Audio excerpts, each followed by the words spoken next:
Hello friends, কী অবস্থা সবার? সবাই কেমন আছো? সবার কি ইফতার করা হয়ে গেছে? আর এই দেখো আমরাও তোমাদের মতো ইফতার করতে চলে এসেছি। এই দেখো কত কিছু এনেছি আমাদের ইফতারের জন্য। বুট, পেঁয়াজি, আলুর চপ, তারপরে হচ্ছে মিষ্টি, মানে বুরিন্দা, অনেক কিছুই। তো প্রথম রোজার মধ্যে ইফতার না করলে কি হয়? সেই প্রথম রোজার দিনের ভিডিওটাই করে রেখেছিলাম আর শেয়ার করা হয়নি, তাই ভাবলাম আজকে তোমাদের সাথে শেয়ার করে দেই। তোমরা সারাদিন রোজা রেখে তারপরে ইফতার করো। আর এখন তো রোজার মাস, ইফতার বানানো হয় আর ইফতার না খেলে ভালো লাগে না, সেই জন্য আমরাও তোমাদের মতন ইফতার খাই। এখন মুড়ি মাখা হবে, সবাই মিলে মুড়ি মেখে তারপরে আমরা সবাই একসাথে খাবো। আসলে কিন্তু এই জিনিসটা খুবই ভালো লাগে। যতই মানে তোমাদের ধর্মের হোক, মানে তোমাদের জন্যই করা হয়, তারপরেও আমরাও খাই, মানে ভীষণ ভালো লাগে খেতে।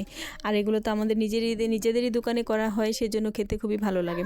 তো আমার মেয়ে দেখো এখানে খেলা করছে, কত কিছু সাজিয়ে নিয়ে বসে আছে। এদের এক একজন করে দেখাচ্ছে আর এক একটা নাম রেখেছে, কি হাবিজাবি নাম দিয়ে এদেরকে ডাকে। তো এদেরকে একটা একটা করে দেখাচ্ছে, দেখো, আর এদের নামগুলি বলছে। তেমন একটা কথাগুলো স্পষ্ট শোনা যাচ্ছে না, সেই জন্য আমি তোমাদের সাথে আর কি একটু বকবক করছি বসে বসে। আর এই যে পুতুলটা নিয়ে খেলা করে, এটাকে টেনে টেনে ছিঁড়ে ফেলে দিয়েছে, তুলা টুলা বেরিয়ে যাচ্ছে। তারপরেও ওটা নিয়ে খেলা করবে। আরও অনেকগুলো পুতুল আছে, তারপরেও এই পুতুলটাকে অনেক পছন্দ, মানে এটা নিয়েও খেলা করতে চায়। পুতুলের একটা সেট পুরো এনে দিয়েছিলাম, এই পুতুলের সেটটাকে ছিঁড়ে এরকম করে ফেলে দিয়েছে।